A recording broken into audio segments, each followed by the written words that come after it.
Olá, começa agora, Brasília Já.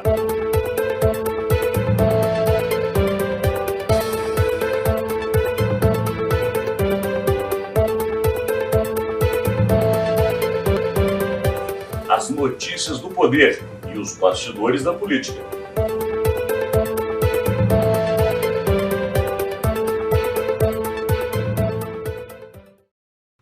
Agora é para valer. O arcabouço fiscal chegou ao Congresso. Começa agora, JBR News. Depois de muita promessa de encaminhamento, o assunto mais importante do governo, que na verdade é um compromisso do ano anterior, quando o governo pediu e conseguiu que o Congresso flexibilizasse, né? Vamos dizer assim, os gastos do governo, dando um fura-teto, foi comprometido por parte do governo justamente a chamada âncora fiscal, que dá ao mercado a tranquilidade de saber que o governo, ainda que gaste, vai ter uma regra que não faça com que ele gaste tanto a ponto de tirar as contas públicas do seu equilíbrio. Isso é o famoso arcabouço fiscal. Agora o Congresso recebeu. E aí, Rodolfo? Pois é, agora vamos ver como é que essa coisa vai avançar no Congresso. A primeira impressão, né, Alexandre, a primeira é de que foi bem recebido, tanto pelo Congresso quanto pelo mercado, sinalizou ali, né, um compromisso de responsabilidade, enfim, estabelecendo parâmetros para esse gasto, né, que basicamente significa que é o seguinte: o gasto vai estar vinculado a um aumento na arrecadação. Quer dizer, fica uma coisa vinculada à outra, o que demonstra responsabilidade. Foi bem recebido, mas tem uns poréns.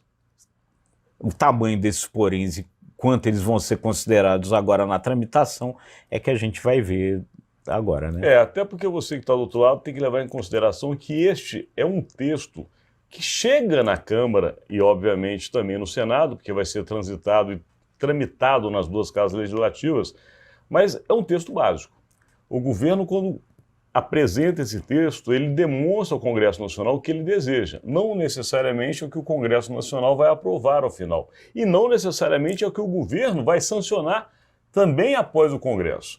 Mas toda a linha hoje é essa: o presidente Lula precisa de fazer várias entregas, essas entregas estão vinculadas a investimentos, a gastos. Esta chamada âncora fiscal para o governo se transforma numa trava que o impede de gastar como ele gostaria. Por outro lado, não pode se dar a liberdade deste governo ou qualquer outro gastar como quiser, porque no final das contas o benefício social é perdido pela inflação, que acaba corroendo. Então, essa é a grande disputa. Porém, no Congresso Nacional, a disputa não é só essa. A disputa é saber quem é que vai agradar o governo e o que vai receber do governo para que o agrade. É isso, né? Quer dizer, é toda uma negociação que começa agora. Mas então, eu estava falando sobre os poréns, e ontem eu conversava com o presidente da Frente Parlamentar pelo Brasil Competitivo, o deputado Arnaldo Jardim, do Cidadania de São Paulo, e aí ele dizia assim: qual é a grande preocupação que esse grupo lá, é um grupo, a Frente tem assinatura de 200 parlamentares, mas segundo ele o grupo de fato ali mais ativo é em torno de 100, 110 deputados, né? E o principal ponto ali da Frente pelo Brasil Competitivo é lutar contra o chamado custo Brasil, né? O que torna o Brasil um país caro para investir.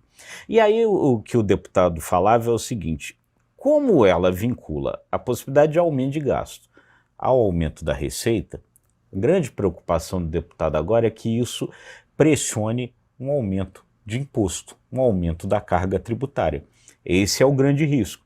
O governo querendo gastar mais, tenta arrecadar mais, aumenta imposto, a gente está no meio de uma discussão de reforma tributária, tudo isso daí pode virar, segundo ele, um perigo.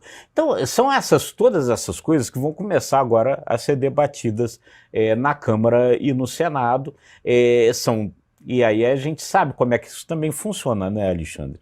Coloca-se dificuldades para vender facilidades, né? E o governo, então, vai ter que ter a habilidade para negociar com isso. E, no fundo, né, falando em habilidade, O resultado desse arcabouço fiscal aí proposto pelo ministro da Fazenda, Fernando Haddad, ele já foi um pouco isso, porque havia pressão para gastar mais do lado ali da esquerda raiz, né, do PT raiz, e havia pressão para gastar menos ali do mercado financeiro, dos grupos mais liberais e tal. E o Fernando Haddad, com a ajuda aí do Lula, que deu aval a ele nesse sentido, fez ali um meio termo entre as duas coisas, né? E o mais interessante de tudo isso é o seguinte, é a primeira vez que, de fato, o governo vai poder testar sua base parlamentar. Exatamente. Se há um momento importante, porque quando a gente fala em reforma tributária, é um assunto que interessa ao Congresso, esse não, se interessa diretamente ao governo. Então, de fato, ali vai se saber quem é que está no jogo a favor de um lado ou contra. Exatamente. O teste de fogo é agora. O governo ainda não fez esse teste, ainda não houve nenhuma votação importante no Congresso para testar, de fato, o tamanho da base. E aqui a gente acompanha. Chegamos ao final dessa semana, agradecendo muito a sua audiência. Uma semana bastante corrida, com muitos fatos. E aguardamos que a segunda-feira chegue novamente com mais análise e bastidores da política para você. É isso aí, gente. Um bom fim de semana a todos. Até segunda-feira. E lembre sempre, dê o seu like.